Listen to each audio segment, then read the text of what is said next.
All right, and coming up next, we have an episode from. I don't know what this means. What is this? This is the Daily Solutions podcast. No, what I mean, I don't. What this? Okay. Coming up next, we got you a fresh episode here of the. I don't understand. There's no words there. It's a Daily Solutions podcast. What does that mean? What does that mean to Daily Solutions podcast? I mean, we're gonna do it live. We'll just do it live. Fuck it. I'll write it and we'll do it live. And we're going in 4, 3, 2. Coming up next, we got you a fresh episode from the Daily Solutions podcast. Take it away. Your fucking thing sucks. Hey everybody. Hey, I'm Graham. I'm Ashkahn. And we got info coming at you like laser beams. It's a new catchphrase. Yeah, I'm trying a couple out. Let us know what you guys think about that. Go to floattanksolutions.com/podcast. Just leave a review on our iTunes about what you thought about that slogan. Today's question is... Sorry, I had to clear my throat there. Today's question coming at you is... I'm going to build my own float rooms regardless of your deterrences. What should I look for when planning my room? Well, so you're asking us a question because you didn't listen to the answer of our other question? I think they did listen. Like you don't believe they didn't us? Accept it. You don't value our opinions, but you're interested in hearing our opinions. Take 2. Yeah, try a different one over there. Yeah, I hear what you're saying, but it's not lining up with what I wanted you to say, so... And if you haven't listened to it, definitely listen to our episode on why you shouldn't build your own float tanks. The exception, of course, being unless you actually just want to tinker around and play with this and start a manufacturing company. Unless you want to start another business manufacturing float tanks. Yeah, in either of those cases, absolutely fine. We're not trying to say don't go out and have fun and do-it-yourself projects, you know? Yeah, I'm saying there should be no fun allowed.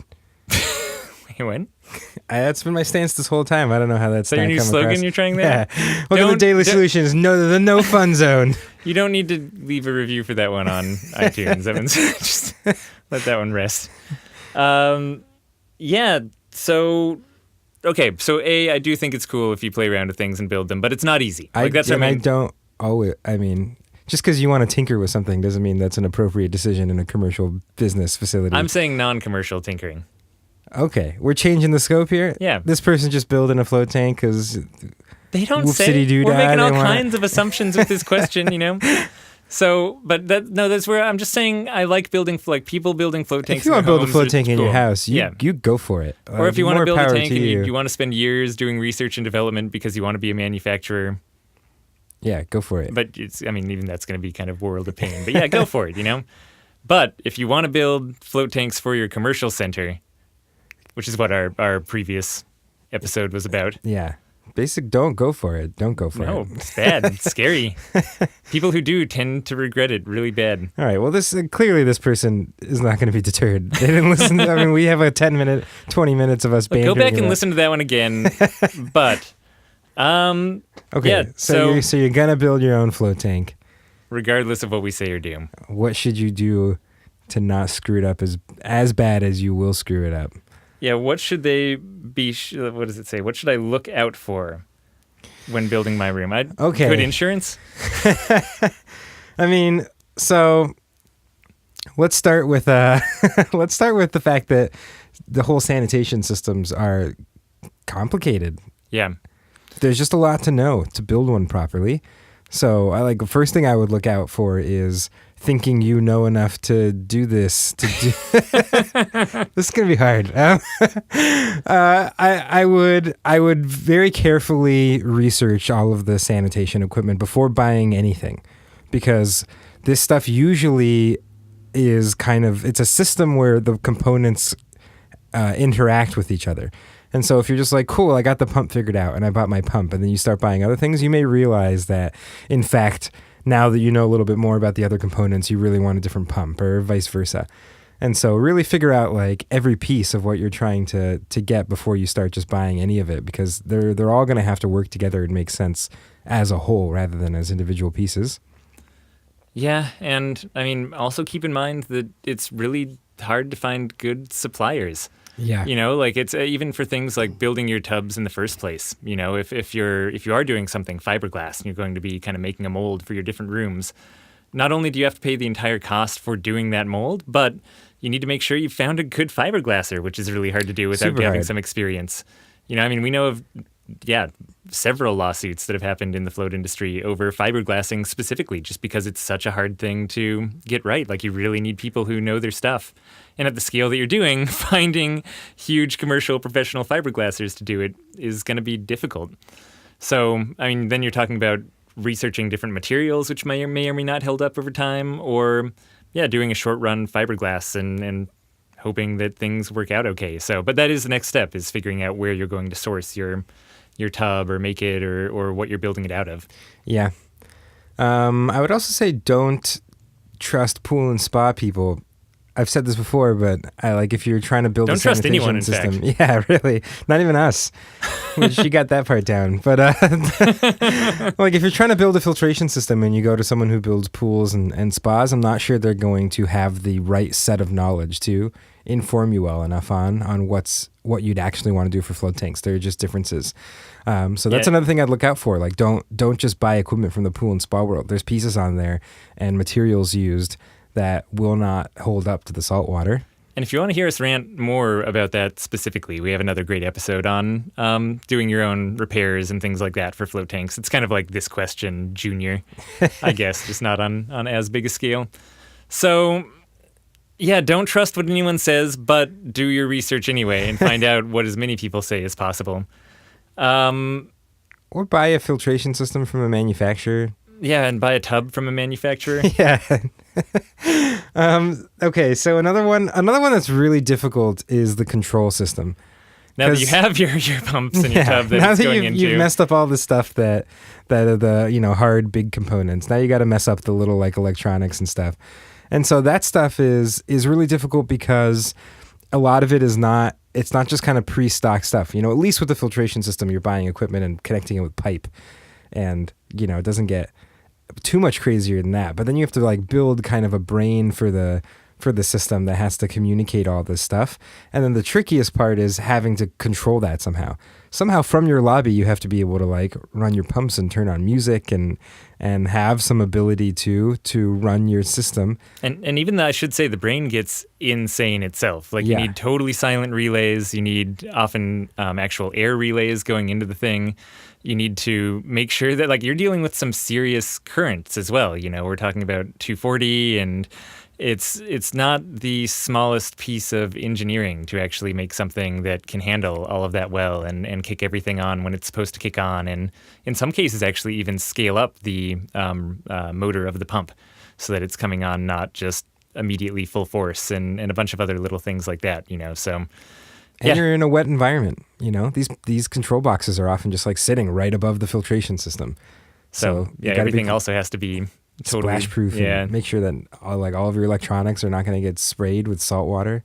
We know this because we've done it. By the way, we built 2 of our own one-off float rooms, and it was not a fun. None of the control box stuff was stuff that we did not plan on being so difficult, and was some of the hardest stuff to really put together ourselves. Yeah. And it we just couldn't do it ourselves. We had to hire a friend of ours who did kind of low volt electrical stuff, and it was even hard for him. And then we had to call in someone else, actual electricians, to come fix the stuff that he did a year later. And it was hard for them. And then we just got lucky, and someone who was floating with us built these the software side of control systems, and managed to build a little software system for us to run these things. But that person could move from Portland at any point in time, and I don't know what we do at that point. I'd have to find someone else who knows this extremely specific language of this proprietary automation software to fix or upgrade or deal with anything if any of that system goes down at some point.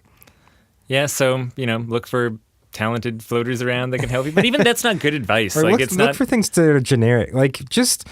I would say as you're designing things, realize that every single thing you're doing could break, and what are you going to do about it? Mm-hmm. And same how with are you people going to who volunteer things? time to help you with stuff. That's something that we definitely did not think about immediately when we were first starting up. But Yeah, go on. Sorry, I just. I mean, that's right. Yeah. How are you going to fix things? How are you going to fix things if they break 5 years from now and you're not really like, you're off on some adventure somewhere. You're not even in the country anymore, and someone else has to like fix this problem. How are you going to deal with that? Or how are you going to be able to like access certain sections of the float tank if you need to replace a component you're putting somewhere? Like, these are definitely good things to think about as you're designing something. Yeah, I remember one of my programming friends back in college made his own programming language of shorthand of things that he just wanted to inject into things, and it worked really smoothly for him. He's trying to convince his boss to use it. He's like, what about when you quit in a year? Like, how is anyone going to understand this? And he's like, oh, yeah, good point. Okay, I'll use PHP, Yeah, but it's so true. Yeah, anything that you do that's custom is also not going to be easy to fix. I think another really tough one for float tanks is ventilation. Another reason you shouldn't do this, idiot. Getting proper ventilation and maintaining good soundproofing are basically feature designs that kind of butt heads with each other. Yeah. And it's just hard. It's hard to figure out, and it's hard to figure out until you've really like built your whole float tank and you hop in there and you go like, oh, no, that's not quiet enough at all. Or, it's just hard to test things. Basically, like when you're building your own float tanks, you don't have a chance to prototype anything. You're just trying to kind of build something that your business is then. I'm getting back into trying to convince you. Sorry. So filtration, though, seriously, like it's, ventilation. What did I say? Filtration? Yeah. Ventilation. Think about whether it's going to be passive or active, and know if it's passive that it's hard to get just 2 tiny holes going into the tank to give you proper ventilation. And it's possible you can get the right kind of convection currents going on, but it's something that you really do need to experiment around with a little bit in order to get totally right, or plan on having some kind of fan that's actually exhausting or blowing air in there.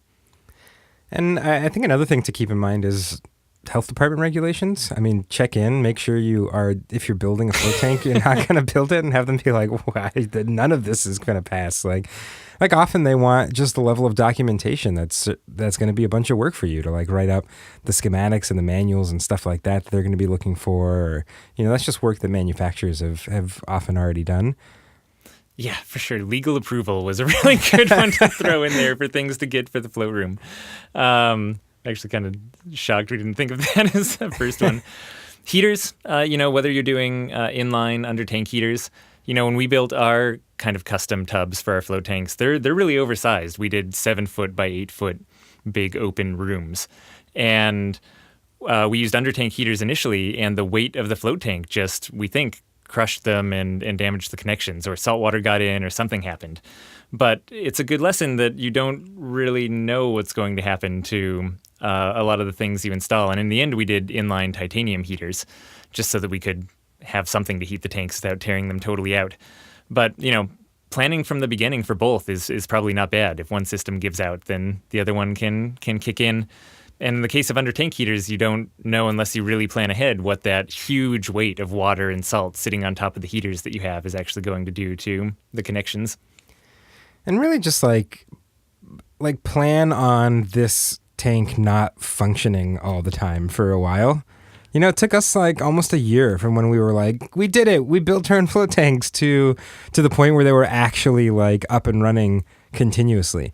There was a year of them being up for about a month, and then like something went wrong to the point where like it took us 3 weeks to get them back up and running again. Yep, and then they'd be like up for 2 weeks, and then down for a week, and then I bet they were down for at least a third of that year. Yeah, easily. So prepare for that. Like if you're building float tanks, do something when you launch your center with them, or have a soft opening for a really long period of time, or just mentally and financially prepare for that to be your reality for a little bit until the things actually become stable and get kind of fine-tuned. Yeah, and I think what happens is that a lot of people see the heavy price tag on float tanks, and they say, oh, I bet that I could design a system that's both a little more custom and does a little more what I specifically want, and also save myself some money on doing this, And that in our experience has never been the case. So definitely go into this project in the same way as assuming your tank to be down. Don't expect it to, in the end, cost less than a manufactured float tank, both in terms of lost revenue, but also just the amount of tinkering and different parts you need to get and dealing with the tub manufacturers and stuff like that. The prices really add up in a way that you wouldn't expect. And if you're counting your own time and time investment spent on this, then in no way is this a cheaper prospect than actually just purchasing a float tank. Yeah. So does that answer your question? And good luck, and again, if you are just tinkering with home built tanks, a lot of the same lessons apply, just without our heavy deterrences as much. Yeah, but things are simpler. You don't have to have a like lobby controlled remote system or and your filtration, because you can do it over such a long period. All of a sudden when you're talking about filtering between clients and it's 6 hours that your filtration can run, the demands on that type of filter are just so much less than on a commercial system. Mm-hmm. Same thing for when it's just you using it. The wear and tear that happens in a tank in your house versus a commercial center is definitely vastly different. Yeah. So, and that said, your tank will probably still go down at the beginning. You'll still have these issues with different parts that click when they shouldn't and weird ventilation. But if you're the tinkering type, then you're already that's what you love. So, yeah. All right. If you still want to know more about building your own float tank, despite this episode, go to floattankSolutions.com/podcast and we'll just rail on you too, so bring it on. We'll keep going. Yeah. All right. Thanks, everyone. I'll talk to you tomorrow.